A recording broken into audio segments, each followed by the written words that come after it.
दाता साहब रहमतुल्लाह अलैह फरमाते हैं कि इल्म हमेशा इसलिए सीखना कि अल्लाह तबारक व तआला तुम्हें उसका नफा अता करे।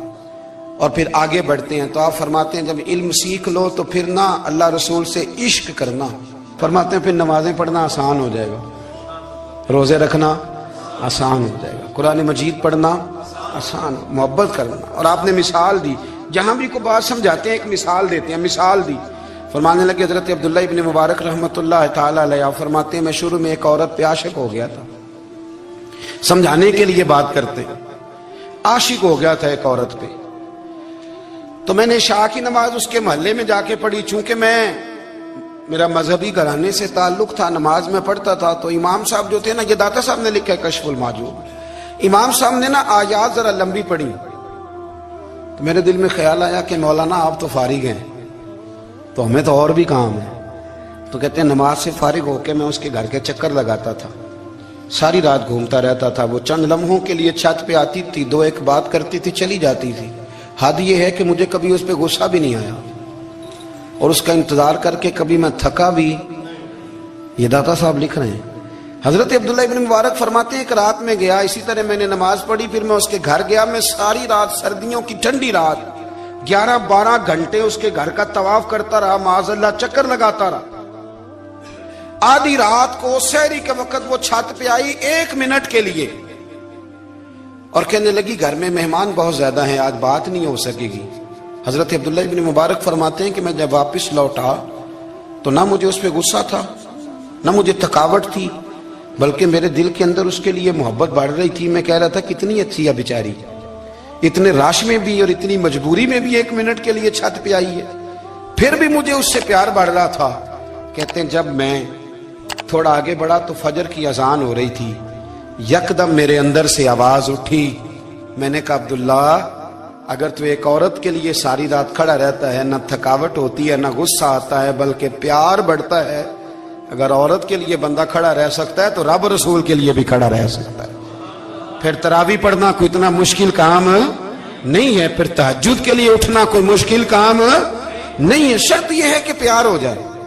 एक औरत के लिए अगर ये सारा कुछ हो सकता है तो अल्लाह रसूल के लिए भी हो सकते हैं। फरमाते मैंने तौबा कर ली और फिर मेरा हाल ये है कि वो तौबा की और फिर 60 साल गुजर गए, सारी रात मुसल्ले पे खड़ा रहता हूं, मुझे कभी थकावट नहीं हुई, फिर कभी थकावट नहीं हुई। तो दाता साहब कहते हैं पहले इल्म सीख, फिर उसके बाद अल्लाह रसूल से प्यार कर, और प्यार वाली नमाज पढ़, मुशक्कत वाली ना पढ़, यानी बोझ वाली ना पढ़ के अब मेरी जान छूट जाए तो मैं भाग के जाऊं, तुम इधर बैठो तो मैं दौड़ के नमाज पढ़ के आया, ये वाली नमाज ना पढ़।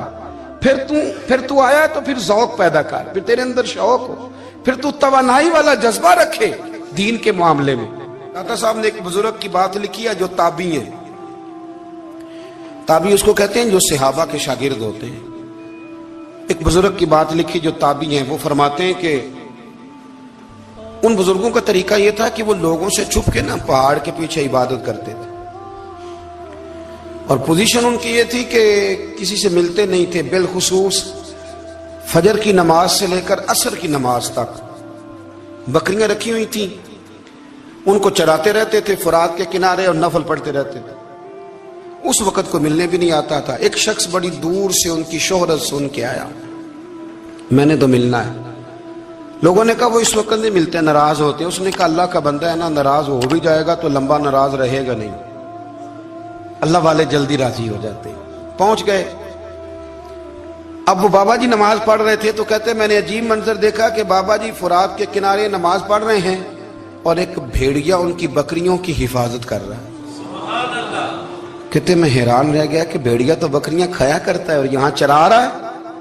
कहते मैं जब गया तो बाबा जी नवाफिल में मशगूल थे, मुझे देख के कहने लगे इस वक्त क्यों आए। मैंने कहा हुजूर अगर आ ही गया हूं तो फिर मेहरबानी करे कबूल फरमा ले। मैं बैठ गया तो मैंने कहा हुजूर ये भेड़िया बकरियां चरा रहा है, भेड़िया और बकरिया की सुलह कब से हो गई।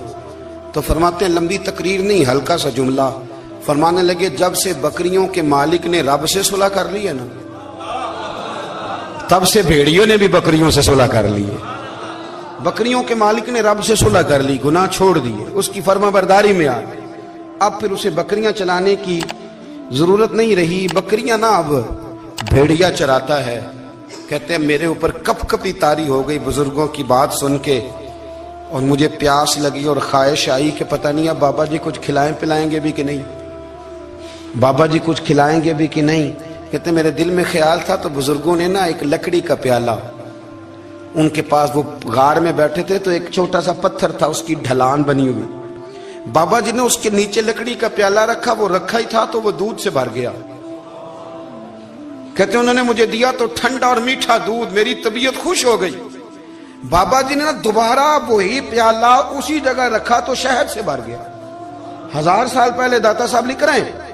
کہتے مجھے دیا, میں نے فوراً کہا, میں نے کہا حضور یہ دودھ تو گائیں بھینس دیتی ہے, پہاڑوں سے تو نہیں نکلا کرتا, اور شہد تو شہد کی مکھیاں دیتی ہیں, پتھروں سے تو نہیں نکلتا, یہ آپ کہاں سے نکال رہے ہیں؟ تو کہتے ہیں وہ قرآن مجید پڑھنے لگے. وَإِذِ مُوسَىٰ لِقَوْمِهِ, جب موسیٰ کی قوم نے ان سے پانی مانگا, فرمانے لگے موسیٰ کی نافرمان قوم پانی مانگے, حضرت موسیٰ پتھر پہ ڈنڈا مارے تو اللہ وہاں سے 12 چشمے جاری کر دے. جو رب حضرت موسیٰ کی نافرمان قوم کے لیے پتھر اور پہاڑوں سے چشمے نکال دیتا ہے نا, وہ محمد عربی کے غلاموں کے لیے پتھر اور پہاڑوں سے دودھ اور شہد بھی نکال دیا کرتا ہے. وہ بزرگ کہنے لگے بس بات یہ ہے کہ آج بھی ہو اگر ابراہیم کا ایمان پیدا تو آگ کر سکتی ہے انداز گلستاں پیدا. کہنے لگا حضور پھر میرے لیے بھی دعا کریں. آپ فرمانے لگے پھر دعا نہ کرا تو مدینے والے کی غلامی شروع کر, تو نبی کریم کی غلامی شروع کر, تو رسول پاک کی غلامی شروع کر. ایک بات علم, پھر فرمایا اللہ رسول سے محبت, پھر فرمایا حضور کی غلامی. اس سے سارے مکاشفات کھلیں گے, اس سے سارے مشاہدات کھلیں گے, اسی سے کرامتیں ملیں گی, اسی سے مقبولیت ہوگی, اسی سے اللہ نبی کی بارگاہ میں درجہ ملے گا.